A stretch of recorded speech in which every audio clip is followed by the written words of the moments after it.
तो फिल्म की शुरुआत में हम देखते हैं कि एक बूढ़ी औरत जमीन पर रेंगती हुई चल रही है, शायद इस वजह से क्योंकि उसकी उम्र काफी ज्यादा है, जिससे उसका जिस्म काफी कमजोर हो गया है, इतना कमजोर कि वो खड़ी भी नहीं हो सकती। जिसके बाद वो एक काफी लंबी रस्सी को पहले टेबल से बांधती है और फिर उसका दूसरा हिस्सा खिड़की से बाहर फेंक देती है। देखने से ऐसा लग रहा था जैसे उस अपार्टमेंट से काफी नफरत करती है और कैसे भी करके यहाँ से बाहर निकलना चाहती है, फिर चाहे इसके लिए उसे खिड़की का इस्तेमाल ही क्यों ना करना पड़े। फिर अपने बुढ़ापे और कमजोरी के बावजूद भी वो हिम्मत करती है और किसी तरह खिड़की से बाहर आकर रस्सी को पकड़ लेती है। उसने रस्सी को काफी मजबूती से पकड़ा हुआ था, लेकिन फिर जैसे ही वो नीचे जाने की कोशिश करती है तो तभी अचानक से उसका पाँव और हाथ फिसल जाते हैं, जिससे वो धीरे धीरे नीचे गिरने लगती है। अब उसे देखने से ऐसा लग रहा था जिससे वो नीचे गिरकर मर जाएगी, मगर तभी अचानक उसका एक पैर रस्सी में अटक जाता है और वो जमीन से टकराने से बाल बाल बचती है। क्योंकि वो जमीन के काफी करीब थी तो वो खुद ही वहाँ से निकलने की कोशिश करती है, मगर वहाँ से नहीं निकल पाती क्योंकि वो रस्सी उसे दोबारा से अंदर खींचने लगती है, जिस दौरान उसके नकली दांत भी वहीं गिर जाते हैं। रस्सी उसे खींचकर अपार्टमेंट के अंदर ले आती है और वो खिड़की को ही बंद कर देता है, मगर हम उसे नहीं देख पाते। वो शायद कोई ना नजर आने वाली ताकत हो सकती है। इसके बाद हम देखते हैं कि एक तकरीबन 25 साल की लड़की जिसका नाम आना होता है, वो भी यहाँ इस अपार्टमेंट में किराए पर रहने के लिए आती है। यहाँ बिल्डिंग का मैनेजर और पिछली किराएदार उसका अच्छे से वेलकम करते हैं। इस किराएदार औरत को देखकर हम समझ पाते हैं कि ये वही बूढ़ी औरत है जिसे हम पहले भी देख चुके हैं। आना फिर घर को देखने लगती है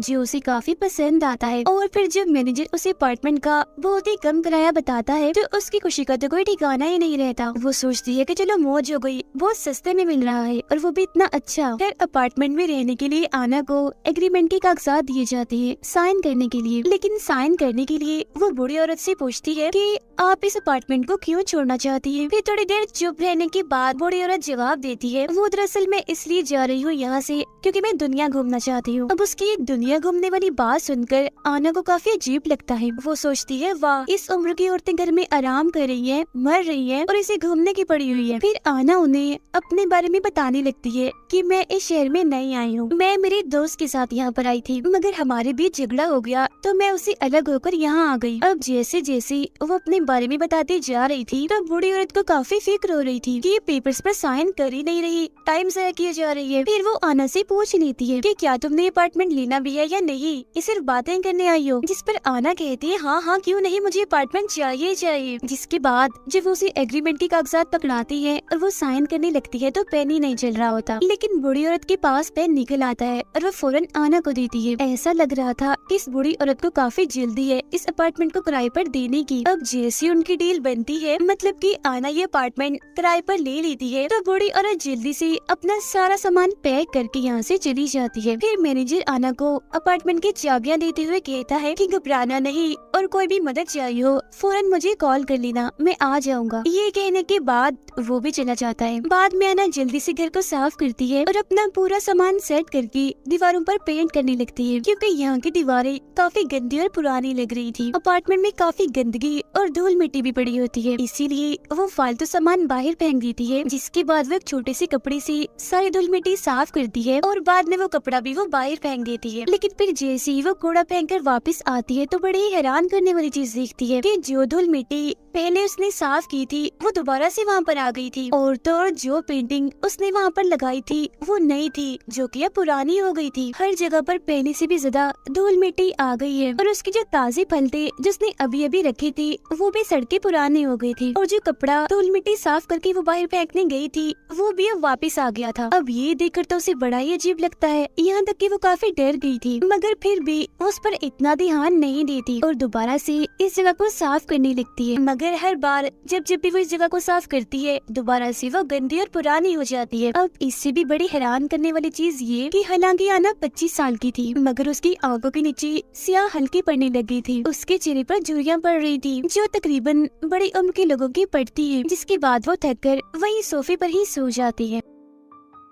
रात को तभी अचानक से रेडियो अपने आप ही ऑन होकर चल पड़ता है, जिससे अना की आंख खुल जाती है और वो फौरन उठकर उसे बंद कर देती है। वो शीशे में देखती है कि उसका चेहरा काफी बदल गया है, मतलब कि अपनी उम्र से वो बड़ी लग रही है। अब ये सारी चीजें उसकी समझ से बाहर हो गई थी, मतलब कि कभी घर का दोबारा से गंदा हो जाना और उसकी उम्र का इतना बड़ा लगना, उसका अचानक से बदलना। वो गुस्सा होकर सीधा जाती है मैनेजर के पास और उसे कहती है कि ये तुमने मेरे साथ क्या किया? वो अजीब सा भूतिया अपार्टमेंट मुझे दे दिया। वो बहुत अजीब है, वहाँ जरूर कुछ न कुछ तो है, मतलब कि कोई आत्मा वगैरह, कोई भूत वगैरह, क्योंकि वो चीजों को दोबारा से गंदा कर देती है। और देखो, उसने मेरा चेहरा भी खराब कर दिया, मेरी आंखों के नीचे सियाह हल्के डाल दिए, झुर्रियाँ डाल दी मुझे। हालांकि मेरी उम्र तो इतनी ज्यादा है भी नहीं जितनी मैं लगने लगी हूँ, इसलिए प्लीज तुम मुझे मेरे एडवांस के पैसे वापस कर दो। जो सुनकर मैनेजर कहता है कि नहीं, मैं तुम्हें पैसे वापस नहीं दे सकता, ये मुमकिन ही नहीं है। जो कहने के बाद वो आना को एग्रीमेंट के कागजात दिखाता है और बताता है कि देखो, इसमें साफ साफ लिखा हुआ है कि पुराना किराएदार नए आने वाले किराएदार से पहले ये अपार्टमेंट खाली नहीं कर सकता। अब ये सब इतना छोटा छोटा बारीक से लिखा हुआ था कि आना को आम आंख से तो दिखाई नहीं दे रहा था, तो उसे देखने के लिए हैंड ग्लास का इस्तेमाल करना पड़ता है उसे, जिसे हम आम तौर पर छोटे से छोटे चीज को बड़ा देखते हैं। अब ये सुनकर तो आना का दिमाग खराब हो जाता है, उसे इतना गुस्सा आता है कि वो मैनेजर को पुलिस की धमकी देती है। तब ये सुनकर भी वो आराम से बैठा रहता है, उसे जैसे कोई फर्क ही ना पड़ा हो। वो बस उससे इतना ही कहता है कि जाओ वापस अपने अपार्टमेंट में, क्योंकि और तुम कहीं भी नहीं जा सकती, एग्रीमेंट में यही लिखा हुआ है। और वो वहाँ से चली जाती है। इसके बाद आना एक क्लिनिक में जाकर अपना मेडिकल टेस्ट करवाती है और अपनी रिपोर्ट मांगती है डॉक्टर से, ताकि वो पुलिस के पास जाकर कंप्लेन कर सके उस मैनेजर के खिलाफ और उस अपार्टमेंट की भी। तब डॉक्टर उसे देखकर कहती है कि 25 साल की इतनी छोटी उम्र में ग्रे बाल आना और चेहरे पर झुर्रियां पड़ना ये कोई छोटी बात नहीं है, ये काफी बड़ी बात है, मगर इस सब का लेना देना पुलिस से नहीं है। जो सुनकर आना गुस्से में उसे जवाब देती है कि आप मुझे नहीं बताएं मुझे क्या करना है, मुझे जो सही लग रहा है मैं वही करूंगी। कहने के बाद वो अपना ID कार्ड निकालती है, लेकिन बदकिस्मती से उसकी ID कार्ड पर तो कुछ था ही नहीं, क्योंकि वहाँ पर से सब कुछ मिट चुका था। अब क्योंकि आना उस अपार्टमेंट से तंग आ गई थी, इसलिए वो वहाँ जाना नहीं चाहती थी, तो रात गुजारने के लिए वो एक होटल में जाती है, जहाँ का रिसेप्शनिस्ट उसे उसका ID कार्ड मांगता है, जो हम जानते हैं कि उसके पास नहीं है, क्योंकि वो तो सारी मिट गई है, तो इसी वजह से उसे ज्यादा पैसे भरने पड़ते हैं। फिर रात को जब वो सो रही थी तो अचानक से उसकी आंख खुल जाती है, उससे उठा ही नहीं जा रहा था, वो काफी कमजोर महसूस कर रही थी। और तब एक बड़ी हैरान करने वाली बात सामने आती है कि वो अभी काफी बूढ़ी औरत बन गई है, जो तकरीबन 80 साल की है। उसके चेहरे, हाथ, पैरों पर हर जगह झुर्रियां पड़ गई है, जाहिर है वो बूढ़ी हो गई है। वॉशरूम में आकर उस बेचारी को खांसी होने लगती है, जिससे तभी अचानक उसके दांत टूट के बाहर गिर जाते हैं। अगले दिन आना दोबारा उसी अपार्टमेंट में जाती है और जाके वहाँ मैनेजर से मिलती है, मगर मैनेजर उसकी ऐसी हालत देखकर हैरान नहीं होता, बल्कि उल्टा वो उसे कहता है कि तुम्हें सारे असूल्स का ख्याल रखना चाहिए था, जिनमें साफ साफ लिखा हुआ है कि तुम बाहर नहीं जा सकते हो। तो अब ये बात सामने आती है कि जो भी एग्रीमेंट पर साइन करता है, अगर वो बाहर जाने की कोशिश करे तो उसकी उम्र बढ़ जाती है, तब तक फिर वो वैसा रहता है जब तक कि वो मर नहीं जाता। इसके बाद मैनेजर उसे ये भी बताता है कि ये अपार्टमेंट बड़ा ही अजीब, बड़ा ही अनोखा है, इसे अकेला रहना बिल्कुल भी पसंद नहीं है, ये चाहता है कि इसके साथ हर वक्त कोई न कोई रहे, तो यही वजह है कि वहाँ पर किराएदार का होना जरूरी होता है। अब मैनेजर से बात करने के बाद आना वापस से अपने कमरे में चली जाती है, यानी उसी अजीब भूतिया कमरे में। कुछ देर के बाद मैनेजर को एहसास होता है कि मेरी माचिस यहाँ पर नहीं है, वो गायब है। उसे लगने लगता है कि जरूर वो आना उठा कर ले गई है, इसलिए वो जल्दी से उसके अपार्टमेंट की तरफ जाता है और देखता है कि उसका दरवाजा तो अंदर से बंद है। अब हम देखते हैं कि आना अपने कमरे को जलाने के लिए हर तरफ शराब फेंक रही होती है, लेकिन फिर बदकिस्मती से जैसे वो तीली जलाती है, कमरा आग ही नहीं पकड़ता। आना बार बार तीली जलाकर नीचे फेंकती है, मगर आग लगती ही नहीं। मगर उसकी ऐसा करने से, उसकी इस हरकत से अपार्टमेंट को बहुत गुस्सा आ जाता है, तो उसे सजा देने के लिए वो उसका गला घोटने लगता है। वो उसके मुंह में कपड़ा डालकर उसका सांस बंद करने की कोशिश करता है। उसका दम घुट रहा था, तभी वो नीचे गिर जाती है और सांस लेने के लिए हवा के लिए तरसने लगती है। मगर तभी किसी तरह मैनेजर दरवाजा खोलकर अंदर आता है और उसके मुंह से कपड़ा निकाल कर उसकी जान बचा लेता है, जो कि अपनी आखिरी सांस गिन रही थी। अब अजीब बात तो ये है कि वही कपड़ा है जिससे आना बार बार धूल मिट्टी साफ करती थी। फिर कुछ देर के बाद जब वो नॉर्मल होती है तो मैनेजर उसे पानी देता है और अपार्टमेंट के बारे में सब कुछ बताता है। वो कहता है कि ये अपार्टमेंट काफी सालों पुराना है और तब से लेकर आज तक इसमें कोई न कोई किराएदार रहता ही है। इस अपार्टमेंट में कुछ तो अजीब है, जैसे कोई भूत या आत्मा जो ये सब कुछ करती है। एक दिन कुछ स्कूल की लड़कियाँ यहाँ पर रहने आई, लेकिन कुछ ही दिनों में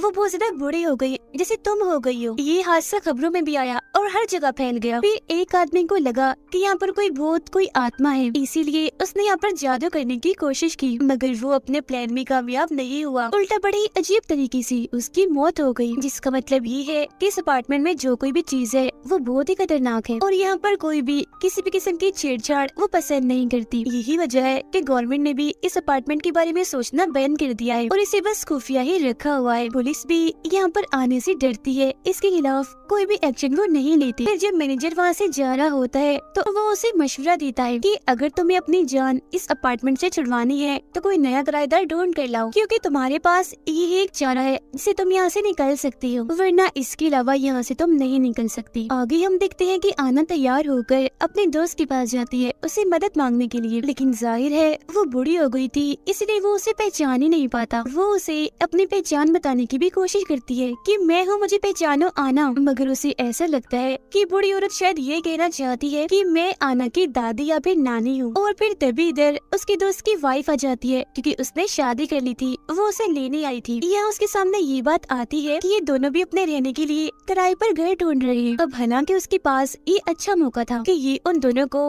अपना अपार्टमेंट देकर अपनी जान छुड़वा ले, मगर वो कुछ नहीं कहती, चुप रहती है और उन्हें वहाँ से जाने देती है। फिर अब रात को आना जब सो रही थी तो दोबारा से रेडियो चलने लगता है और वहाँ की कुछ चीजें अपने आप ही चलने लगती है। ऐसा लग रहा था जैसे वो अपार्टमेंट उसकी मदद करना चाहता है, उससे दोस्ती करना चाह रहा है, जैसे उसके लिए खाना बनाता है, चाय बनाता है। और जब आना उठती है तो खाना उसके सामने पककर बिल्कुल तैयार होता है, मगर वो उसे खाने की बजाय फेंक देती है। वो वहाँ देखती है कि चाय भी पड़ी हुई है। अब उसे जरा भी अंदाजा नहीं था कि चाय इस अपार्टमेंट नहीं बनाई है मेरे लिए। वो थोड़ी सी चाय पीने का फैसला करती है। बेचारी धीरे धीरे चाय कप में डालती है और फिर उसे पीने लगती है। चाय उसे काफी पसंद आती है। फिर वो डस्टबिन के पास पड़े बिस्किट को उठाती है जो उसने अभी अभी फेंका था और उसे खाने लगती है। वो बेचारी अब इतनी नाजुक और कमजोर हो गई थी कि चलने के लिए उसे छड़ी का इस्तेमाल करना पड़ता है। उसकी हालत देखने से ऐसा लग रहा था जैसे वो 100 साल की बूढ़ी औरत बन गई हो। फिर जब वो अपने हाथ को देखती है तो उसे एहसास होता है जैसे मेरे हाथ में कुछ चल रहा है। अब ये देखने के लिए कि अंदर क्या है, वो अपना मास्क खींचने लगती है और वो ये देखकर काफी हैरान हो जाती है कि मेरा मास्क तो बड़ी आसानी से ही निकल रहा है। वो देखती है कि मेरे हाथ के अंदर एक अजीब सी तार जैसी कोई चीज है, जिससे वो समझ जाती है कि बस वो टाइम आ गया है जब मुझे इस दुनिया को छोड़कर जाना है, मतलब कि मेरी मौत का टाइम। इसीलिए वो मैनेजर को अपने पास बुलाती है।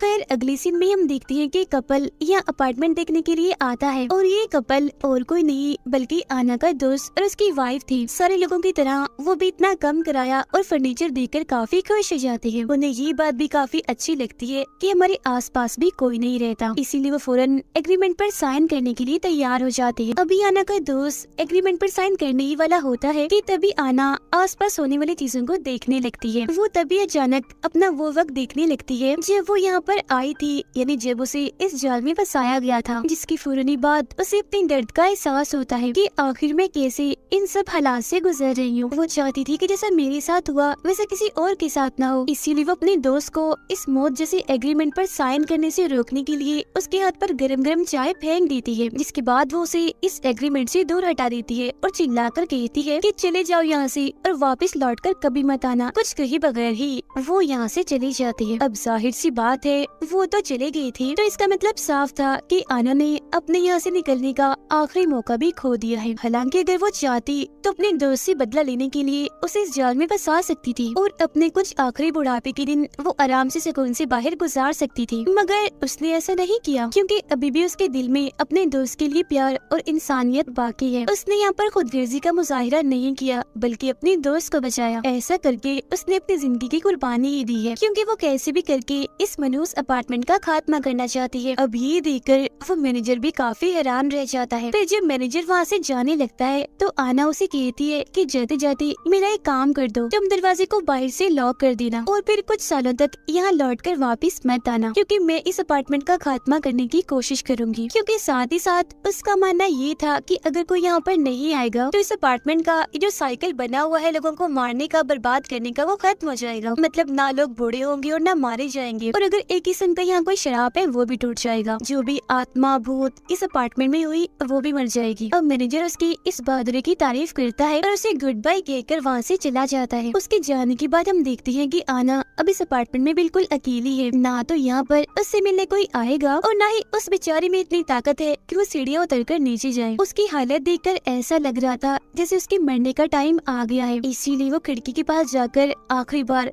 ठंडी हवा को महसूस करने लगती है, जो उसे बहुत ही आराम पहुंचाती है, जिससे वो पिछले काफी टाइम से तरस रही थी। पिछले कुछ टाइम से वो जिस डर जिस फिक्र से गुजर रही थी आज वो खत्म होने वाली थी, क्योंकि वो अपनी इस किस्मत को कबूल कर चुकी थी। इसके बाद वो सोफे पर बैठकर आराम से इस अपार्टमेंट को कहती है कि बस कर दो, ये सब कुछ करना बंद कर दो, इसे छोड़ दो। जिसके बाद उसकी आंखें बंद हो जाती हैं और वो सोफे से अपना सर लगा लेती है। ऐसा लग रहा था कि जैसे ये सोफा उसकी आखिरी आरामगाह हो, मतलब कि यहाँ उसका अंत, उसका खात्मा हो जाएगा। इस सोफा अब आहिस्ता आहिस्ता करके उसका सर निकल जाता है और वो अब उसका हिस्सा बन गई थी। फिर धीरे धीरे करके उसका पूरा जिस्म भी सोफे में घुलने लगता है, पूरी तरह वो उसमें समा जाती है। वहाँ पर बचते हैं तो सिर्फ उसके कपड़े। जिसके बाद आना का दिल एक धागा बनकर बाहर आता है और अपने आप ही सोफे के कुशन से जुड़ जाता है। आना का सर सोफे पे रखी एक सफेद कपड़े में समा गया था। अब यहाँ पर हमें पता चला कि ये अपार्टमेंट खुद को नया करने के लिए किस तरह अपने शिकार का इस्तेमाल करता है। इसी के साथ ये कहानी इधर ही खत्म हो जाती है।